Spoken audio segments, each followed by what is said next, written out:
A point I frequently hear apologists and even some critical scholars make is that there are no known variant readings in any biblical manuscripts that affect any central Christian doctrines.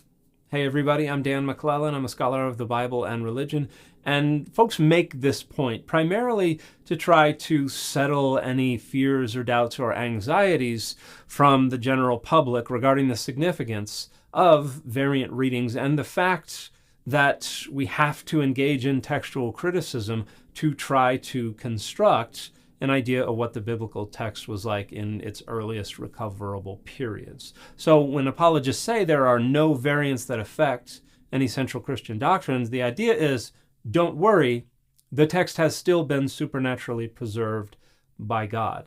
And I have a huge problem with this deployment of this particular point. And the main concern is that there's no such thing as a variant reading that could affect any central Christian doctrine. And I see at least three different reasons for that.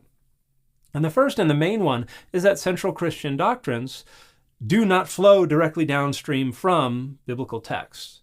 They are negotiated in a process that involves social and historical and rhetorical circumstances and received traditions and rhetorical goals for the future. And the received tradition includes the authoritative literature, in this case, the Bible, but it's not the governing conversation partner. It's really more of a rubber stamp on whatever the other conversation partners decide is going to be the priority. And so central Christian doctrines are an outcome of a process that includes the Bible, but is certainly not reducible to just the Bible and is not even governed by the Bible.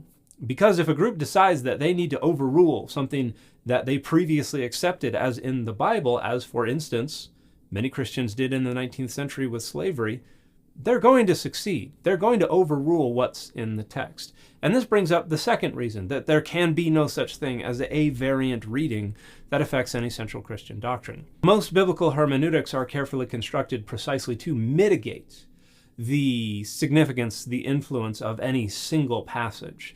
And the primary driver of this is the presupposition of univocality. The notion that every last syllable of the biblical text speaks with one single unified and consistent voice and from one single unified and consistent perspective. And what that does is entirely dilute the significance of any single verse or passage. So any time that there's something that might seem to complicate a central Christian doctrine, you can just say, well, you got to look at the picture on the box. Or you can just say, well, we have to consider this holistically. And basically what that does is it takes problematic verses and subjugates them to the centered and prioritized verses. We have the verses that agree with what we have decided are our central Christian doctrines. And so anything that seems to disagree must be subordinated and must be forced into agreement. So the biblical hermeneutic has baked in a means of overruling and accounting for any problematic passages. And that is that presupposition of univocality. And finally, the last thing I would point to is the fact that interpretation is subjective. Because even when we point to passages and you might say, well, we got to subordinate this to the larger holistic whole, a canonical approach, this presupposition of univocality, scholars will still say, no, this verse very clearly means a specific thing that disagrees with your ideology. You can always find some kind of rhetorical equivalent to nuh-uh. Because interpretation is always a choice. You are never required to accept a specific interpretation. Nuh-uh is always an option. And as long as an individual or a group can say nuh-uh about a given interpretation, then there can be no variant reading that affects any central Christian doctrine. Because the folks who accept those central Christian doctrines always have nuh-uh as an option, irrespective of how rational or irrational it may be. And we can point to examples of this. For instance, I consider it to be a pretty central Christian doctrine that God is the source of all being and therefore created everything that exists out of nothing. However, creation out of nothing is not in the Bible, period. No, not even in 2 Maccabees 7:28. It is a philosophical innovation of late 2nd century CE Christianity. And so we can point to a lot of different passages that undermine the doctrine of creation ex nihilo. And you can deploy all of the three things I mentioned to overrule that. Because again, the doctrine does not come directly from the text. The doctrine is a product primarily of philosophical inquiry and the imposition of philosophical standards and ideals upon that process of negotiation. So the Bible is the rubber stamp, the authorization of the doctrine, even though the Bible says nothing about the doctrine and flatly disagrees with the doctrine. The Bible gets overruled because the Bible is not the priority. The Bible is not the authority. Again, it's a rubber stamp.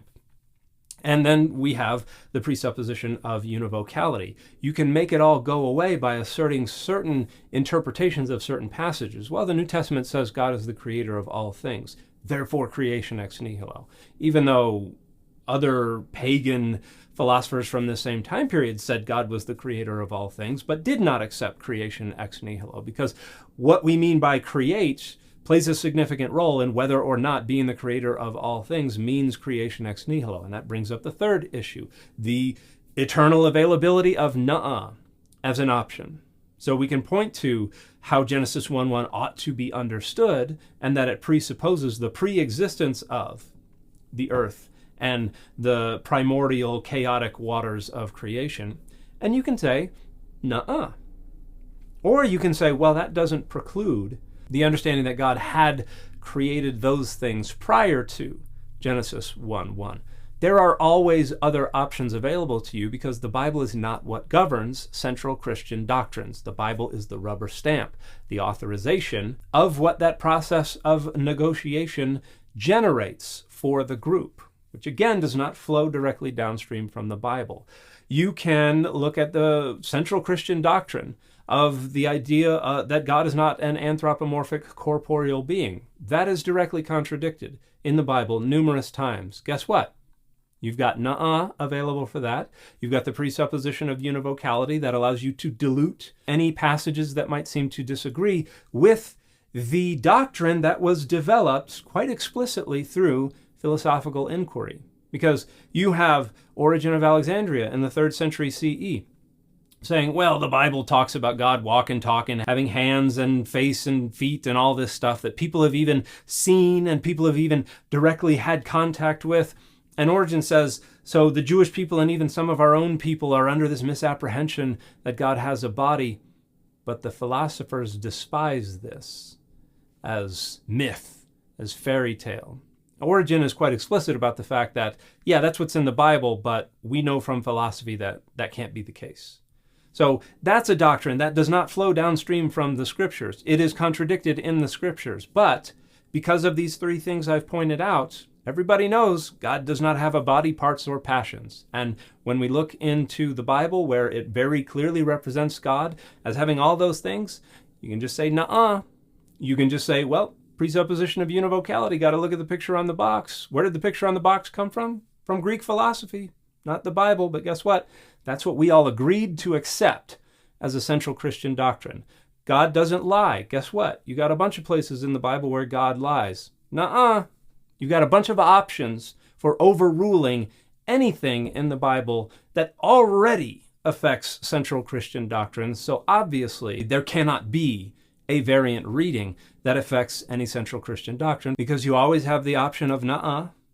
You can always impose the presupposition of univocality and those unifying frameworks to renegotiate and reconfigure everything and say, see, it turns out this was all just a metaphor the whole time. Or see, it turns out we've been reading this wrong. Or see, it turns out that this is just something that the author is quoting from somebody else. There are a bunch of different ways to do that. And then, again, because central Christian doctrines are not a direct outcome of the scriptures can't really overrule or affect those central Christian doctrines. So I think it is true that there are no variant readings that affect any central Christian doctrines, but I think that's kind of a tautology, because there can be no such thing as a variant reading that affects any central Christian doctrines for all the reasons that I have laid out.